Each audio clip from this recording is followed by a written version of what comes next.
And now the 71 car has been added to the list of those with a 10-second penalty added to their pit stop for not respecting the full course yellow, as is the 89. It's 7 o'clock here in France, Central European time, and that means we have less than 20 hours to go. It does make me think. To hand over to Martin Haven. It makes me think when so many cars are getting penalties for this full course yellow. What made it happen? Why did all these cars get these penalties? You know, it's a little bit odd, isn't it? Yeah, because they get the warning of the countdown to full course yellow on board, as well as from their teams. I'm just wondering why this time? Why so many cars got caught out this time? Did something a little bit strange happen? I think it's also partly if they were in a gaggle and at a high-speed part of the circuit. And if the first one released the limiter, everyone else just released and went for it. Yeah, because I suppose that is definitely, you could... Well, that's what happens at Nürburgring. We have exactly the same thing. And if the car in front goes, you tend to take a little bit of a risk and go half a second early and hope that you're going to be okay. The problem is with judging these things by eye, you'll get away with it, but we don't judge these things by eye. Everything's done electronically, and the spy in the cab tells tales on you immediately. So, yeah, it's unfortunately a risk that costs you a lot of time. Now, they're not a drive-through penalty; it's just a longer hold, or it'll be added to your pit stop time. Let's hear from Lawrence, we're going to do the double. We're going to do the double now, otherwise we're out of sequence still. So manage the tyres, double stint. Copy. So Lawrence Vanthoor, I know you can do it. You're doing a good job. Vanthoor, very cool, calm, collected. Yep, no problem. Okay, that's the mission. So now he knows that he's got to attack, but he's also got to try and preserve his tyres. It's going to be interesting now that we know this. He's only just taken over the car, and we can see he's rising up the order now, closing in on Daniel Serra's 51 Ferrari. We'll have to wait and see. Exactly, but we'll have to wait and see now, compared to the other cars around him, how Lawrence Vanthoor's performance ebbs and flows, because we've seen with Corvette, we've seen with Aston Martin, definitely the longer they run their tyre, the more the performance sags. Yeah. But is it going to actually be tyres that decide this, or penalties? We've already had a penalty for an unsafe release for the 67 Ford. We've now got 2 or 3 of our front runners being handed longer pit stop times for releasing, at least we think, releasing earlier under full course yellow. So everything else that you do in terms of performance can be really prejudiced by picking up penalties, the same as in any other sport. It is just after 7 p.m. Central European summertime. We're at the 24 Hours of Le Mans 2019, the second time that we have raced in 24 Hours of Le Mans in one season. The first time and the last time that will ever happen. The season super finale of Super Season here at Le Mans. And we have titles up for grabs in all 4 categories. Most of our drivers and teams and manufacturers championships have still to be tied up. Toyota are the LMP1 champions, Porsche are the GTE Pro champions, the world champions of manufacturers, but the drivers' titles are still being fought. And here in the battle for second place, Daniel Serra, who raced here a couple of years ago with Aston Martin, now in a Ferrari and holding off Lawrence Vanthoor. Vanthoor made his name in Blancpain Racing, driving Audis, and has been picked up by the Porsche factory team, and the cars wearing the gold of the world champions. Peter Dumbreck, this is starting to get into a pretty gusty patch of the track, all the way down the Mulsanne Straight. There are gaps in the trees and everything else. Is a crosswind a big issue here? Can you remember that being a case in the race? Not really. I don't really remember that. No. I mean, it depends what car you're driving. Yeah. The last time I raced here, I was in an Aston Martin, and you know, with a roof over you, you're not really thinking about that. I think when I drove here the year before that, I was in an open HPD P1 car, competing against Alan actually, and yeah, you do feel the wind in that car, but of course that era's gone now. All the cars are closed up, and yeah, you might certainly, if there's a strong tailwind, you have to think about it in your braking zones, but then you get the benefit coming back the other way because the car's planted through, say, the Porsche curves. So yeah, it's pluses and minuses. 3 hours into the 24 Hours Le Mans. Toyota 1-2, the championship leaders firmly in second. Rebellion in third position with the number 3 car ahead of the SMP Racing Machines. And the number 1 Rebellion still off the lead lap, recovering from an earlier problem. In the LMP2 category, Joop van Uytert, the 20-year-old Dutchman, has taken the lead of the class for G-Drive ahead of Senior Tech Alpine's Pierre Thirier and Gabriel Aubry, the first of the Jackie Chan DC Racing cars. They're now split by Dragon Speed's Pastor Maldonado, who's fourth. In the GTE Pro class, just behind the recovering number 10 Dragon Speed LMP1 car, the leader is still the number 63 Corvette, now with Mike Rockenfeller at the wheel ahead of Porsche, Ferrari, Ford, BMW and Aston Martin rivals. And Ford and Aston Martin starting to look like they are struggling for pace. Aston Martin down behind Risi Competizione. Jules Gounon in that car, the 89 car, started among the front runners in the AM class after all sorts of problems in qualifying.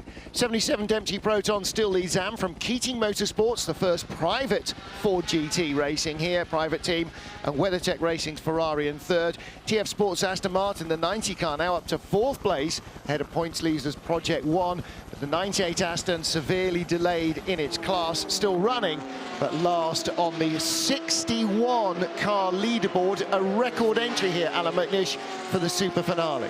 Yeah, record entry, and very, very hotly contested in 3 of the 4 categories. The 4th category being the LMP1 hybrid and LMP1 non-hybrid class, which Toyota Gazoo Racing, as we see their race leader sliding through. They've got a decent old gap, but that's not a surprise considering everything in reality. But behind it, you know, there's heck of a battle when you come to LMP2 and GTE. What I would say regarding this, the inter-team battle between the 2 Toyotas, though, I think is going to be quite interesting. Yeah. You know, Conway basically disappeared. He had a 40-second gap by the time he jumped out the car. However, since then, it's sort of just extended up a little bit, but not too much. So it seems like Conway's the one that was able to make the break. I'll be very interested when he gets back in the car if he can deliver the same sort of performance difference to anybody else. The problem for the number 7 Toyota team is winning is not enough. There need to be around, I think, 7 cars. Even if the number 7 car finishes first, if the number 8 car finishes in 8th place, they still are champions. Now, those can be P2 cars, or in fact, they have to be P2 cars. It's prototype positions, not GT cars. So if something happened bizarre, then the 8 car would need to fall way down the LMP2 order before the end of the race for the number 7 car to win the title. Battle for second in the GTE Pro class, Earl Bamber and Daniel Serra. Now, a couple of minutes ago, a lap ago, we were talking about whether Lawrence Vanthoor was going to catch and pass Daniel Serra. In fact, the boot's on the other foot, because Serra is going forward away from Vanthoor's Porsche and has now latched onto Earl Bamber in one of the 2 IMSA team. Well, as we heard, Vanthoor was advised by his team that you are on the first stint of a 2-stint tyre run, basically, so you best protect those tyres. So he obviously has thought, you know what, I'm just going to settle back. And Serra, as we know, is on new tyres as well, but maybe he's not going to double stint his tyres, and maybe he's just going to attack. Now, Alan, you don't have free rein in the GT class to just throw tyres at the car. You've got a limited number of tyres for the whole race. Yeah, you've got 15 complete sets for the whole race. As the 51 is just sneaking round the outside as well. The Ferrari going down, and they're squeezing each other. And there was a little bit of who's going to blink first as they dive through the right-hander into the left. That, for the GT Pro, has been a real overtaking opportunity today. Much more than I've ever expected or seen before. We've seen so many passes into there. We were there yesterday, and the surface looks really nice. It looks really grippy. And yeah, it seems that the drivers are able to come from that wide line, stay flat on the gas through the first bit of the kink, and then hit the brakes. And yeah, and you can almost bully someone a little bit from the outside and make them lift out so that you can just cleanly pass them around the outside. Well, there was definitely a bit of bullying going on there. There was a sort of squeezing in and a squeezing out between Bamber and Serra as they dived down, but Bamber was one that braved it round the outside. Sorry, Serra was the one that braved it round the outside of Bamber. Serra, I believe, has gone on and won the Brazilian stock car championship as well, hasn't he? In the meantime, so yeah, very successful here 2 years ago in the Aston Martin, and then went back to Brazil and won the championship there as well. So good driver. And of course, season 8 of World Endurance Championship also going back to Brazil, racing in Sao Paulo in February, as the season starts in Silverstone in September to finish next year at Le Mans in June. That means running through the winter months as well.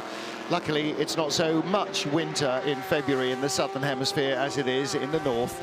So Serra has driven a number of different cars here at Le Mans, and right now is pushing that Ferrari all the way forward. Now, in qualifying, Ferrari didn't have the pace to challenge the front runners, but then nor did Corvette, and yet the 63 Corvette, Alan McNish, has led most of the race so far, I think it's fair to say. Yeah, I think, you know, Doug Feehan, who's the boss of Corvette Racing, I would suggest that if you're ever playing poker with him, don't. Because he's played his cards very close to his chest all through the test day and all through the qualifying. When it came to it, when the points are big in the race, then they've stretched their legs. But right now, Daniel Serra is by far the quickest guy in this category. On average over this stint, he's been about 4 to 5 tenths quicker than anybody else, and he's latching onto the back of Mike Rockenfeller, who's the leader. So we're sitting on board with third place Errol Bamber at the moment in the Porsche.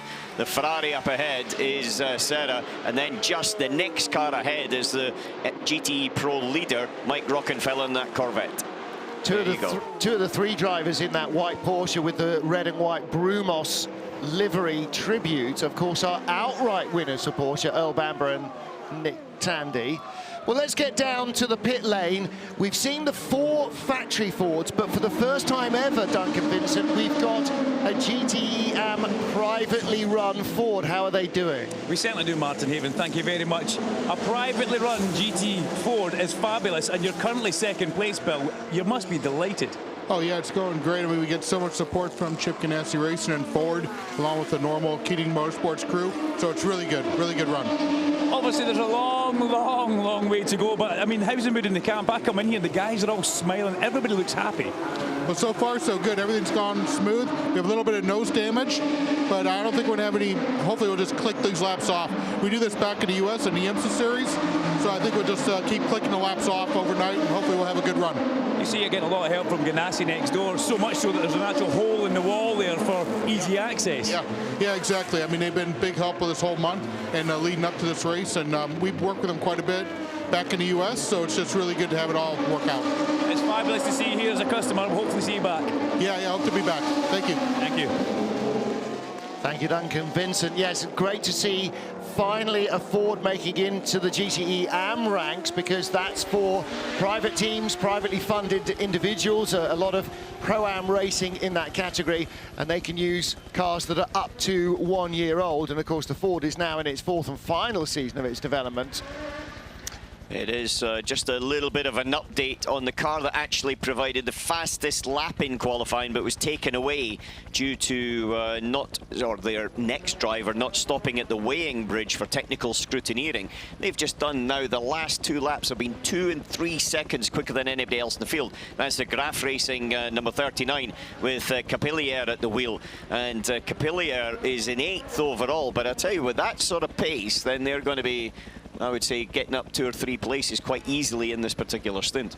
Yeah, it was Vincent Capillier that set the lap as well at the beginning. It wasn't him. It was Gomedy that set the lap, and then it was Capillier that missed the weighing bridge. Yeah. And so therefore he was the reason that they weren't picking up the trophy for pole position last night at the drivers' parade. However, saying that, he's obviously trying to make up for, I would say, the lost position so far. Yeah, if he helps them get the trophy for the top step of the podium in LMP2, and that's the class we're talking about, then I think maybe, apart from Tristan Gomedy, all will be forgiven. Mike Rockenfeller leads the race in the GTE Pro class for Corvette, the German driver. I have a feeling that he's going to have that Ferrari behind him, Daniel Serra, knocking on his door within the next lap. Sarah's going to be in a tough position, though, because he's not shaken off Earl Bamber, has he? He got by Earl Bamber, but Earl is still in that white, red and blue striped Porsche, running out very wide and looking fairly tail-happy, but he's in the slipstream of the Ferrari, and that's going to stop the Ferrari getting away down the straight as well. Well, he does have to look behind while he attacks the Corvette in front, so yeah, it's great for us here, but for him it's a little bit of a nightmare. But for Bamber, the deal here is sit behind Sarah, let Sarah do the hard work, and as soon as he levers the Corvette offline, in there like a rat up a drain pipe. Getting that slipstream. Exactly Corvette right. Just snuck by the other Ferrari there. Yeah, it's one of the GTE AM class cars. That's the MR Racing machine. Olivier Beretta, former winner of this race and outright champion in FIA GT with Orica Viper and American Le Mans Series with Orica Viper. He's the most capped driver on the grid as well. 24 appearances. Yeah, 24th appearance for him. Gabriel Aubrey in the pits for Jackie Chan DC Racing. You're just looking at the pit stop there for Rebellion, Andre Lotterer. So we're starting to see LMP1 pit stops.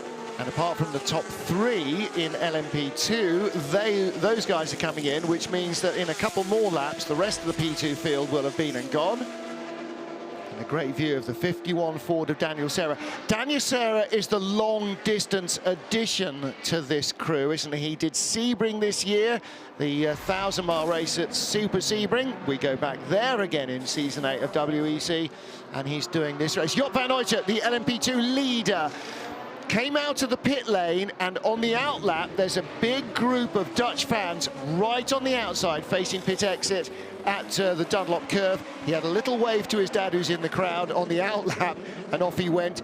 Took the lead from Cineatec Alpine, the double winners of the race here. And these Pierre two have Thiriet been welded together for the last few hours, haven't they? It's kind of been swapping between them.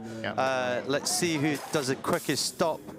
Yeah, it looks like Jot. Now that camera crew, Job van Uytert. Well, that's as close as we get without actually being Dutch and sounding a little bit overhued. But he comes in and goes out, you would say, with maybe a fractionally bigger lead over the Cineatec Alpine car. As soon as he releases the limiter, he's going to shoot off while the other car's still on the limiter. Clock's running, 1 minute 4.4, 1 minute 4.3. So Cineatec Alpine gave the 10th.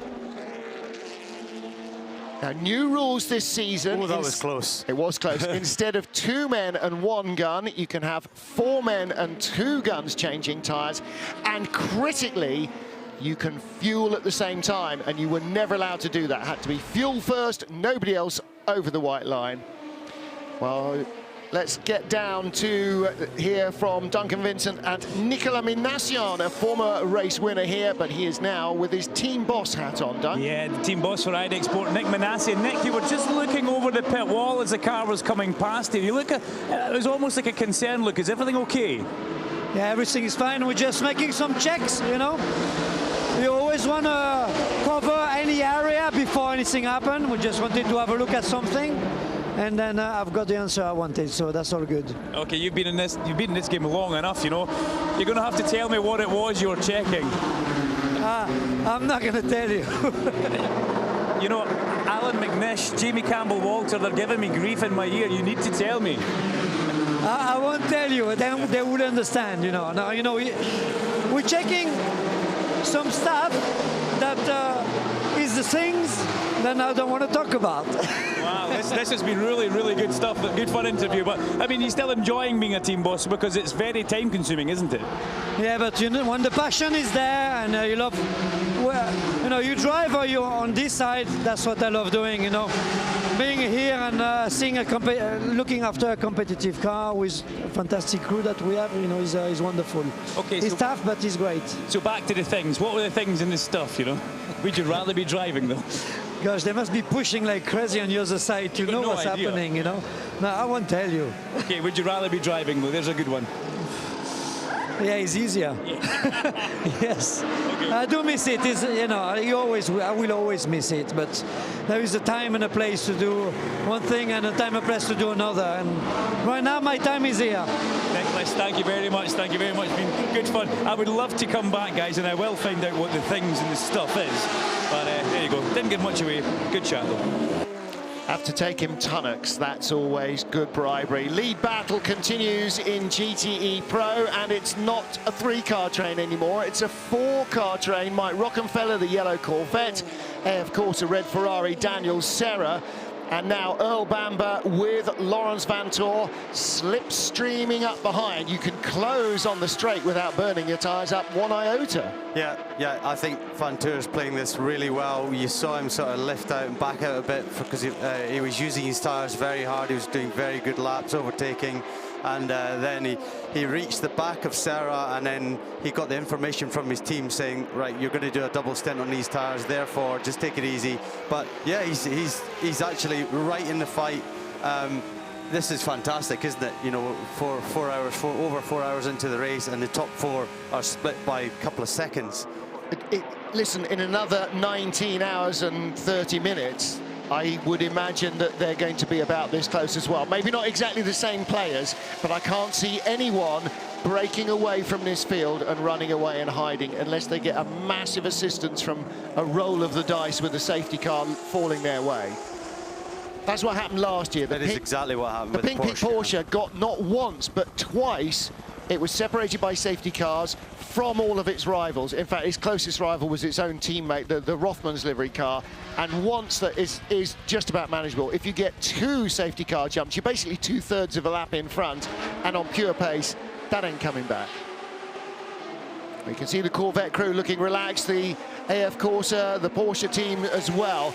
And at this stage of the race, the guys have only been at the track since 6 this morning, so they've had, you know, a half reasonable night's sleep, and they're only 12 hours into their day.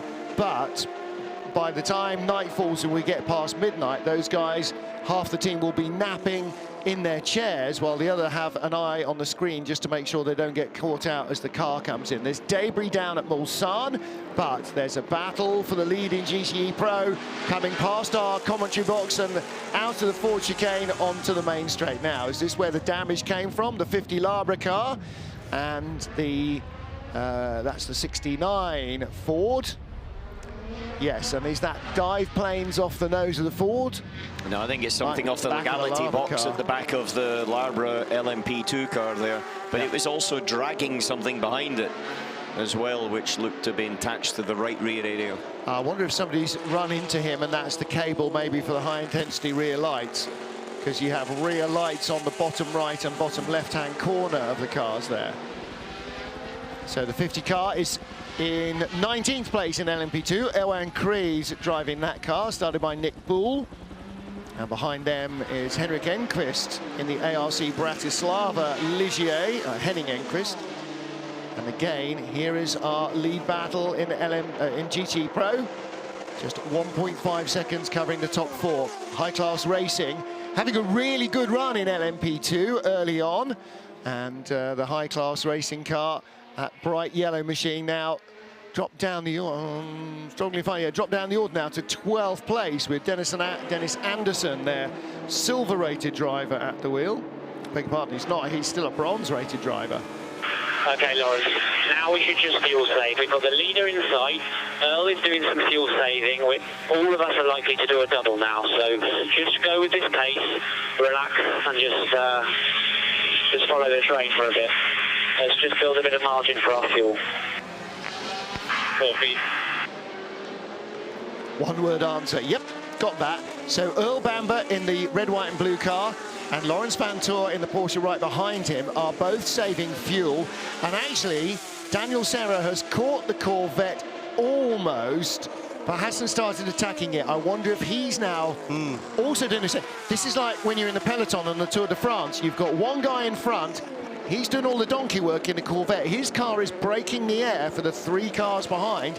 He is actually helping to tow them along and helping them to save fuel, which will then come back and bite him. There's nothing he can do. They're in his slipstream. They're just sitting there going, yeah, I'm good. And you know, you heard Laurent there being told, yeah, just sit tight. But you know what? If he's given an opportunity to overtake that he can't pass up, he's going to make that move. Yeah.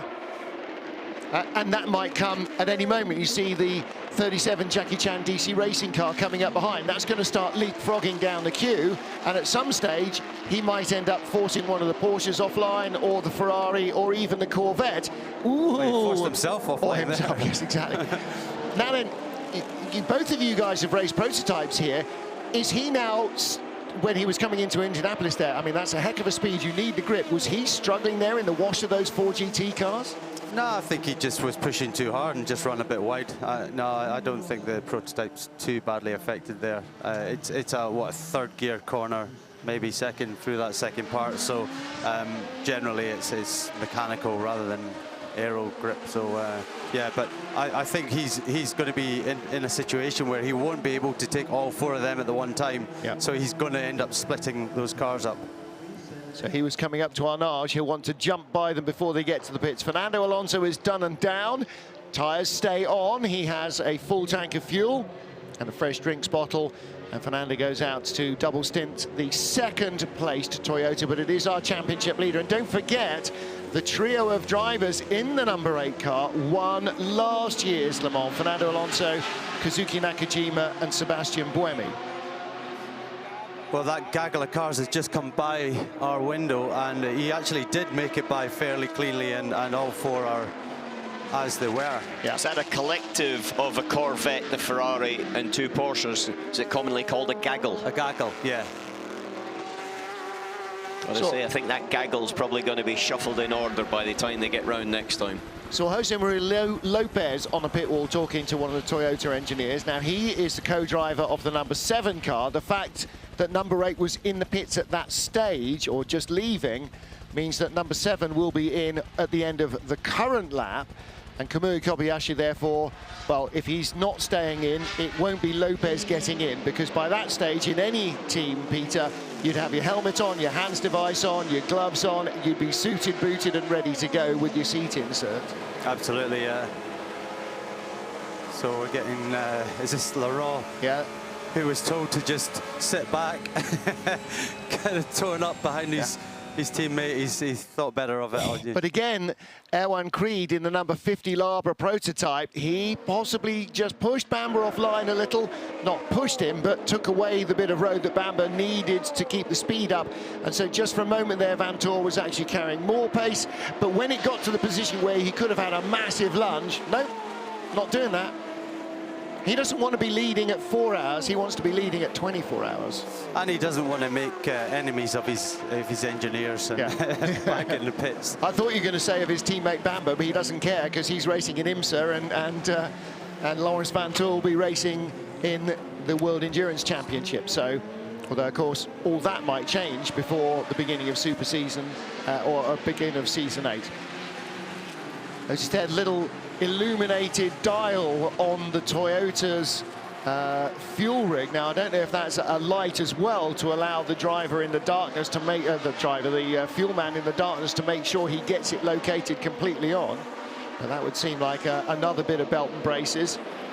7 is down and gone. Kamui Kobayashi, the race leader. Coming through is the number 3 Rebellion, Nat Berton, flashing the headlamps. He's caught these guys at the perfect place, hasn't he? He's gone straight by them where there's not a corner in sight. And there are a few long, fast runs that you can leapfrog a big queue of cars. Look at Daniel Serra, though. Halamanish right behind the Corvette now that leads in GT Pro. Yeah, he is. He's caught right up in the last part. In fact, all 4 of them have caught up onto the back of the Corvette at Rocky. But Rocky seems to be pretty quick through the left of Indy, out of Arnage, and so now Serra, instead of looking at the back of Rocky thinking kind of a sniff here, he's actually looking in his mirrors because the Porsche are sitting on top of them. So I'd say at that point on the circuit, the Ferrari is actually slow as opposed to the Corvette being quick. The Corvette just creeping away a fraction. They'd be unlikely to see a move down here unless there's a mistake. Really, most of the overtaking is going to happen on the Mulsanne or on the run down to Indianapolis. Yep. You need all the road here, don't you? There's no space to get 2 GT cars side by side unless one of them's going very slowly. The piste to Alain Prost next door. Alan McNish grinds his teeth again. Vice champion though, Al. No, third, unfortunately. Schumacher was second. Whatever happened to Michael Schumacher's racing career after that? I don't know. 7 World Championships. Yeah, didn't win Le Mans, though. No, raced here with Mercedes. And now Olsen has been pinged for track limits. Black and white flag for driver number 94. I think the only Norwegian driver on the grid. Yep. I'm going to check that, but I think that's the case. I think you're absolutely right. Probably the last driver that hasn't been done for this so far in the GT category. A floppy on track at Marshall's Post 3. That's the entrance to Dunlop Bridge, and a bear on the right, apparently. If we can stay with this little battle and watch this next corner, because I saw them. Oh, no, we're not going to stay with that. Oh no, here they come. Coming into shot. No, this is it's down there between the chicanes. But that's one of the areas where, you know, that Tête Rouge, at least 2 of the cars on the last time round were over the white line, all 4 wheels. Weather radar suggesting we might have a few drops of rain in the next 5 or 6 minutes. Now the weather has sort of approached from Mulsanne corner over the last few days, so we'll wait and see whether that's the case. Battle for third place overall, the 2 LMP cars here. This is the first car you see, the multicoloured, is the Rebellion Racing of Nat Berton. Behind him, flashing the lights, Stoffel Van Dorn in the SMP. And this is for third overall, as there's the Toyota, leading Toyota of Kamiko Ibashi, just slicing his way through the traffic. Looks like Van Dorn, guys, squeezed it past in time to get through the lefts. If you get caught there, then it loses a lot of momentum, and that's exactly what's happened for Berton. Ooh, 37, Jackie Chan DC Racing, the black car, in the high-class racing entry number 20. Now that is not for position. David Heinemeier Hansen in 37 is fifth in LMP2. The high-class car, Dennis Anderson there, bronze-rated driver, 12th in LMP2, so he was going a lap down. Heinemeier Hansen trying to get in. I'm not sure that Dennis Anderson realised he was coming. Serra again tucked right up behind the Corvette. Corvette good on the brakes, so maintaining that gap. Thomas Preining in the Golf Racing AM class Porsche also being warned for a final time for abusing track limits. And Peter, as you say, it's exit of Tête Rouge onto the Mulsanne Straight. You can gain an extra few miles an hour by running out a couple of metres wide. So we might see this round the outside move coming into Indianapolis. I think he's got the run. Level with the Corvette, but we've seen before the Ferrari's got great speed through there, and around the nose of the Corvette he goes. And it is Daniel Serra that leads. We also saw last time that the Corvette was very quick in this area. So might we see him come back at him? He's got to get his traction down coming out of this corner, but I think Serra's probably got the majority. The thing about this part down to Porsche cars, you can kind of put your car in the middle and make it very, very difficult for the car behind to overtake. Now, are we going to start seeing, like we did with Ollie Gavin a couple of hours ago, him slipping back down the order as the tyres just kind of get to the end of their life on the Corvette?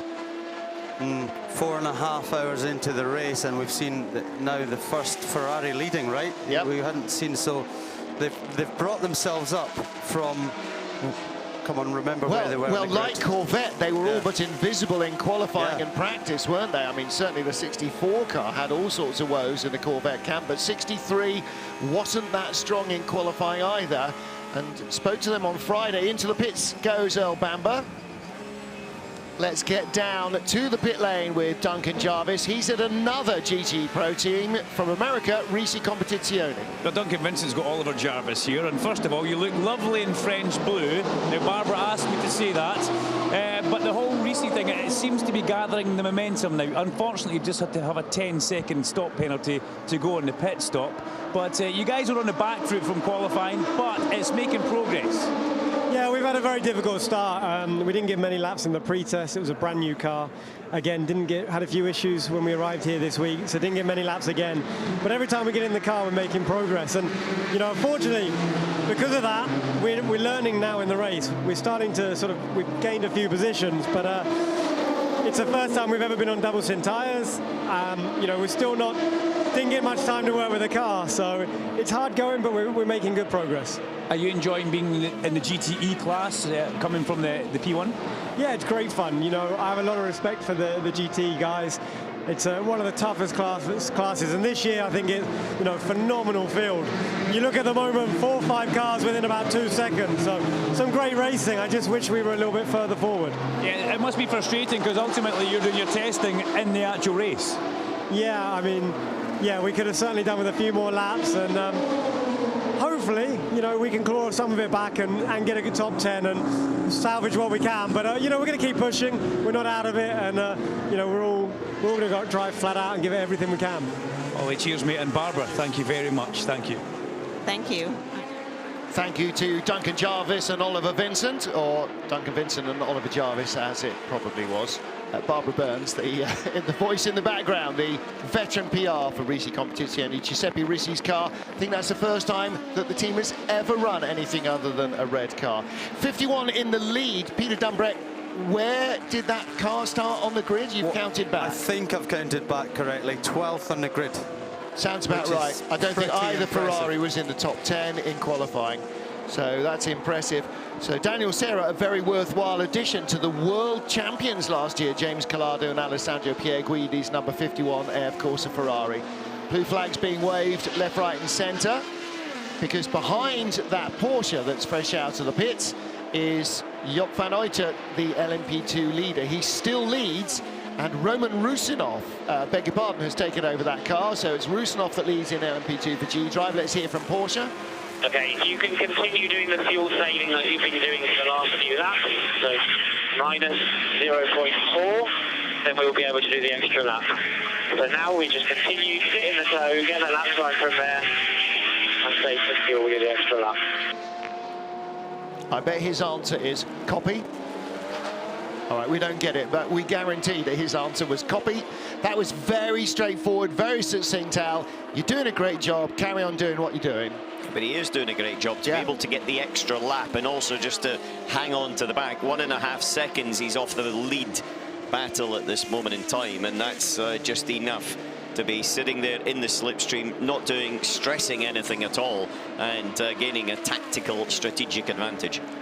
Not stressing Bamber anymore either, because he's gone in for a pit stop. So I would think Van Tour will have 1 or 2 more laps. Erler stayed in, and he took fuel only in the 93 car that was in third, so he's gone back out. Sebastian Bourdais out of the pit lane in the 68 Chip Ganassi Fords. That's Bourdais' first stint in the car, possibly.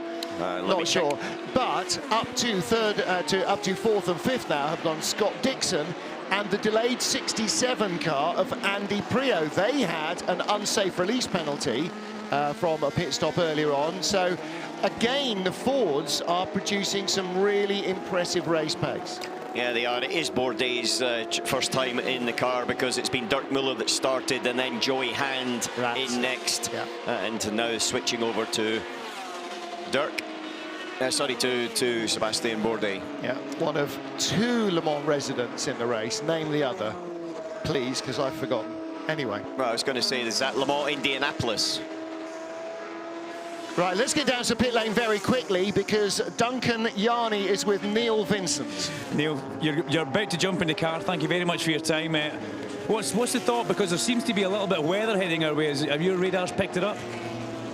I didn't actually check on the weather. We're just at the moment struggling with our own issues, so we are trying to get rid of all those tire issues and wheel nut issues and other issues. So we'll see which direction it goes for us. Is there any idea why the nut actually come loose? Do we know that yet? We have no idea. It was like a lot of bad luck in the beginning now, it seems. Now we'll see. Hopefully from now on we can run without issues. We hoped you'd had your bad luck out the way in qualifying when the engine went, but unfortunately it's just tailed over at the start of the race. How's the mood in the camp right now? Yeah, well, it fits to our season, yeah. Our super season was on and off like that. We just had every race something going on us, so yeah. We'll see. Maybe it turns. Good luck for your stint. Thank you. Thank you very much. Neil Jarvis at Rebellion, waiting to take over the #1 car from teammate Andre Lotterer, and Duncan Vincent up at the far end of the pit lane. Run, Duncan, because the number 17 SMP racing car is in. Out gets Igor Orodchev. And in his place will slip Sergei Sirotkin.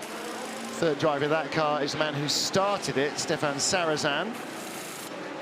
So Sirotkin, another top-flight young single-seater race, 3 or 4 years further up the road than Oruchev was. Oruchev was racing in the support series last year in V8 single-seaters.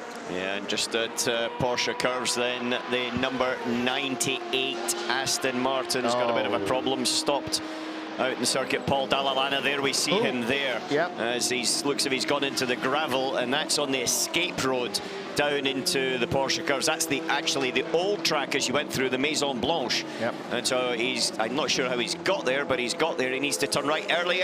Oh, Paul, you've missed it. You need to reverse now and go around the tarmac in front of the tyre barrier to rejoin. Reverse is something that racing cars have to have, but so often it's hard to find. I was really impressed with the ARP Bratislavas car earlier on. It was like it was a manual box. Hoiked it into reverse, backed up to the barrier with the beep escape, beep, beep, beep, beep, beep, beep, and then off he went. I'm not sure the part distance control was actually active, but I was very impressed with your demonstration in the commentary box here of him sticking reverse and on his way. When you get stopped on the way into the pits and do your various checks at the tent, they're checking your weight and everything. They also check that you can get reverse in the car, because he's got more of a problem than we think. He's got broken suspension, hasn't he? He's hit something there, Paul. Yeah. Whether it's because of a suspension failure or something, or because a result of, we don't know. We also know that car was in the pits for quite a few laps, wasn't it? Yes. It had major problems, so it's last overall, 17 laps down, and 3 laps off the next in the category. Is that Rockenfeller in the pit lane, or is that the 64 car? I think that might have been Rockenfeller heading into the pits. 63, yep. Let's send Duncan Vincent back to Aston Martin, actually, rather than to SMP. I know you've just got to SMP, but turn around and run like the wind down to Aston Martin. Let's see if we can find out what's happened to the 98 car. Because in comes the car that was the long-term leader. After about the first 20 minutes, or within the end of the first hour, the 63 car got into the lead for Corvette, and it's been there for a good solid 2 hours. Now comes in second place, checking the brake wear and brake temperatures. That'll tell you an awful lot about what needs doing. Full tank of fuel, no tyres. Protecting his tyres, obviously, during his stint, so he wasn't pushing too hard on them. He wants them to last this complete second stint. You can see the guys from the 64 garage watching in their doorway. I think the interesting thing for me in about 40 minutes time is to see if Daniel Serra also has the pace to on his tyres left, or whether he's just worked them too hard. That loose floppy, I think we know where that came from. Right, 98 going into the garage, so when Duncan can get a chat with Paul Howarth, we'll try and find out what ails that car, but it looks like 2019 is not going to be their year in GTE-AM. Okay, you can push the in-lap, you don't need to save fuel on the in-lap. Okay.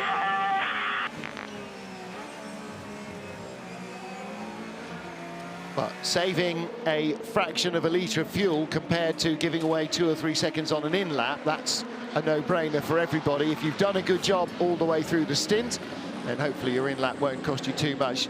You still see taped-up damage on the right front corner of the 98 Aston. Paul Dalla is out of the car. I think the car might be in for a while. Yeah, bit of work going on there. Some puzzled faces. Yeah. Well, Laurens Vantour's last 2 stints have been 14 laps, and the second stint where he was saving fuel and sitting there was 6/10 quicker than the previous one. Average per lap, 6/10 faster. So the track is rubbing in, getting a little bit quicker. It's cooling off. The engines are getting stronger. Let's get down to Aston Martin racing. It's been a long day already for the 98 team. Duncan Vincent is with team boss Paul Howarth. Paul, okay, so what was the report back from Paul in the car to you? We've just been off into the gravel, a long run in the gravel trap, and you know, at this stage with where we are in the results at the moment, you can't risk the underside of the engine bay being full of gravel, so we're just going to take our time and clear it up, you know. It's no apparent failure, it's just more checking, making sure. Yeah, we're lucky there's been no failure, but you don't want to carry gravel in the engine bay, so we're just checking to make sure. It's a long race. Thanks, boss. Cheers. Yeah, all those belts are very exposed, aren't they, for a little bit of loose gravel getting in and making it jump a tooth on the timing. Yeah, timing belt there would cause major issues and be much longer than taking the gravel out. And as he said, considering their last overall at this moment in time in 3 laps off the next car, which is, funnily enough, Roda, who has now just got a penalty, or not a penalty, a black and white flag for abuse of track limits. Is now the leader, and the second place in GT Pro are in the pits. Yeah, Daniel Serra in a 51 Ferrari. Now, this was his first stint, as it was for Laurens Vanthoor behind in the 92 Porsche. So they will, we expect, both stay in, both stay on the same tyres. The ARP Bratislava LMP2 car coming down pit road behind them. Sounds like to me that the Porsche struggles slightly to do the full distance that the Ferrari can do easily. Sarah was pushing the whole way. There didn't seem to be any fuel saving, whereas the Porsche made a big deal about it, yeah. and they both pitted on the same lap. Yeah, but the Porsche only did 14 laps, whereas, sorry, the Porsche did 15 laps, whereas Sarah only did 14. Yeah. And so he was able to stretch it, and that's pulled the Porsche back onto the same strategy as the Ferrari. Look at the roof of the Ferrari. 50th anniversary of Ferrari's first ever outright 60th, 70th. Do I hear 80th of their first outright win, 1949 to 2019. Yes, I can't count. Never could. So jumped in the pits. Yep. Yep. Yes. There'll be some fist pumping there at the Porsche GT team. That's an impressive turnaround. They got him out ahead of AF Corsa. They saved 1.3 seconds. Close, very close, but of course we've already had a penalty for the Ford for unsafe release, so Ferrari really couldn't risk that. And now the Corvette is in third.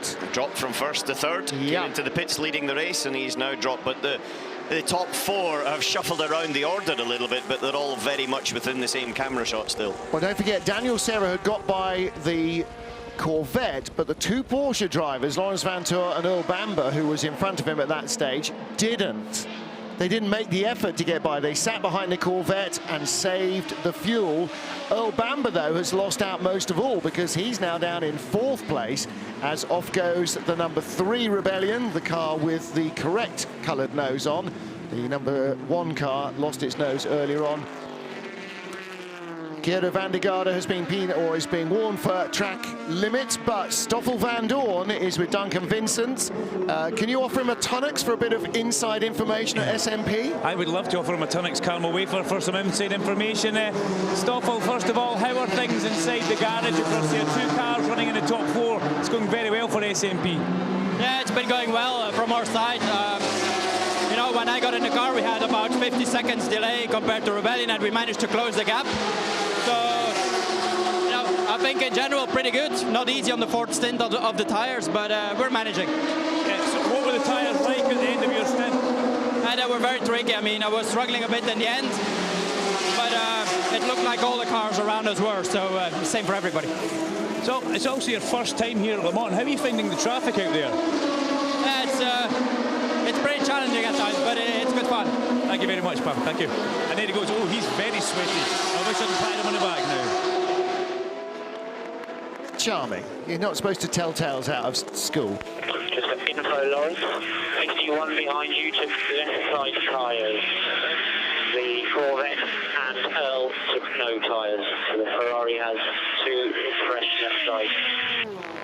Oh, okay. So Ferrari left side tyres coming down to the long right-hander at Indianapolis. I would have said if he gets to the outside, he's going to have the grip to be able to run round the outside, but not on this lap. That's what Laurens thinks as well. He's not staying right. He's going, if you're going around the outside, you're going to get grass on those lovely fresh tyres, Sonny Jim. possibly why he got jumped in the pits as well. Yeah. 5-second penalty. Sorry, I was just going to say the difference there was actually only 1 second loss in the pits for doing the left side tyres between the two. 5-second penalty added to the car 50 pit stop for causing a collision with the 69 car. That's the Labre competition prototype LMP2 car of Erwan Creed. The red Ferrari of Daniel Serra into the Porsche curves, right on the heels of our new GTE Pro leader, Laurens Vanthoor in the Porsche. Right behind, 37, Jackie Chan DC Racing car. This is 4th overall, David Heinemeier Hansen. So impressive, Alan McNish at Sebring. Heinemeier Hansen returning to World Endurance Racing for the first time in a couple of years, and he put in some monster stints. Yeah, he's putting in a monster stint again, as now he ducks off down into the pit lane. I've got to say, Heinemeier Hansen has really evolved as a driver in the last couple of years. He had speed, it wasn't necessarily always consistent. Now he's been able to put consistency to that. And then he's the most analytical driver you could come across, providing us with all the data after the race in terms of race analysis online on Twitter. Yeah, and that's his business, his data analysis, and he crunches numbers, and he really makes them easy to make sense of, which is fantastic fun. Not too far behind, you can see the black and yellow Racing Team Netherlands car, and that car delayed. Geert van der Garde has been warned about track limits, because he's obviously on the hurry up, trying to push them up from 17th, and in the gravel, the 54 car. And that is our GTE AM Spirit of Race car. Francesco Castellacci off in the gravel there. That's in the Porsche curves, yeah. Yeah, he's touched the curb. He's caught the left front on the curb on the left-hand side, and that's just bounced the car onto the other side, and it's slippery there and just looped it around. And it looked like the left rear had gone down. No, I don't think it has. I think it has. I think it's just more the angle. Of course, 3 years ago, he'd have had a massive accident there with the track being completely different, but they've given runoff. I think 2-3 years ago, he probably wouldn't have gone through there just with quite so much commitment. Maybe. And maybe. So probably wouldn't have had the incident at all. But anyway, Francesco Castellacci off into the gravel. That's a bit unfortunate for the Italian living in Monaco.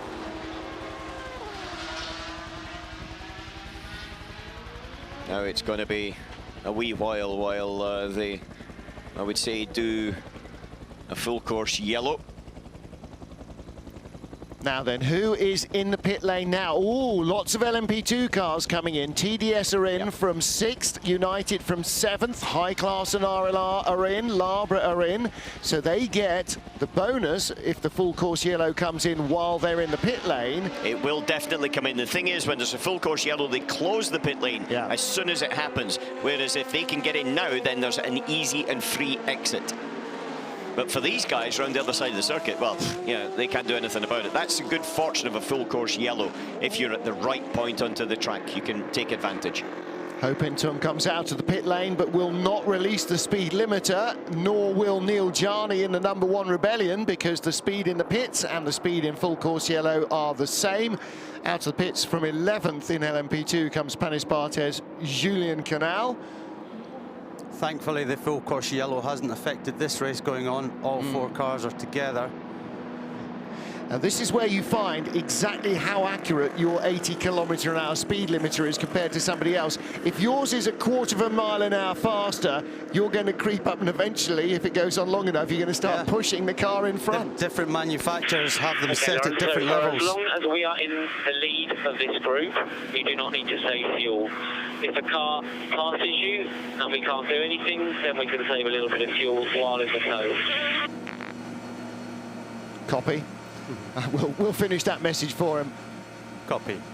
I'm loving the way his engineer is making everything so straightforward, so unflustered, so unfussed. Here's what we're doing. Off you go. It gives him a, you know, that nice little pat on the back. You're doing a great job. We're exactly where we want to be. All of that kind of stuff. Well, you know, the drivers are humans, aren't they? You need to have a feedback, if you like, just to know what's going on, and the more simple it is when you're traveling at these kind of speeds, the better. Into the pit lane, although the pit lane is closed, comes Roman Rusinov. Now that, either he's on bingo fuel and he had to come in, or that's a big error. Yeah, he's on last, he'd done 10 laps in this stint, so he had to come in, so now he's got to take the 5 seconds of fuel, go back out and then pit under green. Yep. So that was just necessity because he was going to be out of fuel. Now, if it's not green next lap, how far does 5 seconds of fuel get him around to the pits to come in again? Yeah, he'll be able to get round a couple of laps. And it's 36 the same. Yep. Yeah, well, those two have been tied together by a short piece of string, haven't they? 37, I think, will have to come in this lap, and 31 Dragon speed, because all of these guys were in the top 5. We saw Heinemeyer Hansen come in just before the full course yellow, didn't we? He's only done. No, he's they've only done 7 stops. He's so done 9 laps of this I thought stint. it was him that jinked into the pits. Gabriel Aubry has been in, which is the 38. Yeah. He's going out. Change over to Hopin Tung in that particular so car. They will have gained then. Yes. Yes. Yes. And here you see it again. Just hits that inside curb, pushes him a little bit wide. Also destabilizes the aerodynamics as well as the rear of the car's pumping up and down. So is the front. And loops it around. You might be right about the. Just as he came back off that runoff area, to be very low on the rear right. Well, if he's got the brakes hard on and the car's spinning, then I wouldn't be surprised if it's through to the canvas, if not a little bit further as well. But putting 150 brake bar of pressure through the brake pedal, trying to get it to stop. Yep. Prior to the wall. Okay, so. Oliver, what's happening here? Ollie Gavin, thank you very much. Thanks for a bit of time. You started the race. Things are nice and calm in the pit lane right now because we've got a full course yellow. But yeah, Alan McNish, Peter Dunbreck sent me down to get the lowdown from you guys and tell us exactly what's happening in the Corvette team. Well, you know, the sister car, the 63 car, is running P3 right now, and Rocky's in it. I think he's double stinting a set of tyres. And it's right on the edge, you know, whether we can do it, and others are trying to do it as well, and it's really, really marginal on double stinting tyres this year for some reason. Doesn't look like the Ferrari's doing it, so they've just single stinted. On the 64-hour car, it's been a case of we keep sort of making ground up and then something happens and we lose a little bit of time. Our pit stops, we've been unlucky with. We keep coming in at the same time as the 2P cars around us. We get boxed in and then we have to push ourselves back. So that's been frustrating. And then we got a penalty, a full course yellow penalty for something. I'm not entirely sure what. So 10 seconds again, we lost there. So it all adds up. So yeah, a little frustrating here for us on the 64, but the 63 is going well. But we just got to keep battling away and see where we can make that time back up. But it's ferocious in our class. It's so competitive. So yeah, we'll see. We're going back to green in just 1957.30. Less than 30 seconds. But Alan McNish was asking in my ear there, is that going to play havoc with your tyre allocation? If you can't. Yeah, it could do, and so we have to double stint. Because we need to save tyres for the end. So yeah, there is juggling going on, and the guys are working from the end of the race back. Best of luck. We're back to green. Go and get yourself a little bit of food and a little bit of rest, yeah? Yeah, absolutely. Cheers, mate. I'll be back in shortly. Cheers, mate. Thank you very much. Thank you, Duncan Vincent, there with Ollie Gavin. So we briefly touched on how different cars have different limiters set, and it really does look like the Porsche had their limiter set just a little bit higher, and all that time on the limiter, sitting on the full course yellow, he pulled out a gap. Well, it's just, they're all got the same speed by maximum limitation. It's just how close to that can you consistently go, and how then it regulates it, whether it actually overshoots, undershoots, and you can see a little bit of anger there and how near that happened. But now Castellacci's into the bits with all 4 tyres that are down in pressure as the 37's blocked coming in. Really slow in lap there for Jackie Chan DC Racing's David Heinemeyer Hansen. So he's losing time in addition to the time that he's lost the cars in front because they stopped under yellow, but they have to come back in again. In fact, Roman Rusnov, Pierre Thiriet will be in at the end of this lap. Full course yellow procedures again under investigation. That's absolutely standard, but look at the Corvette here. In second place is the Ferrari of Daniel Serra. In third place is Mike Rockenfeller, and he looks like he's having a little look at the Ferrari now. Yeah, Daniel there blocking on the inside and then moving in the braking area to take back his standard racing line. Quite lucky Rocky wasn't alongside him. 98 Aston Martin pushed back out onto the pit apron and will be fired up and fueled up and ready to go for Paul Dallalana. The Bicoles comes by, and there with now 4 flat tyres on his wagon. That was a huge high-speed lose, and like you said, Alan, he had the brakes on to save his life, and it just shredded those tyres. Also, you saw as he spun across, that's a high grip surface that he went across the top of, and it just ripped the tyres to bits. Yeah, it stops the wall ripping the car to bits, but at the expense of a set of tyres. Through comes the Rebellion. That's the number 3 car, which is now down into 5th position, having been jumped by both of the SMP Racing machines.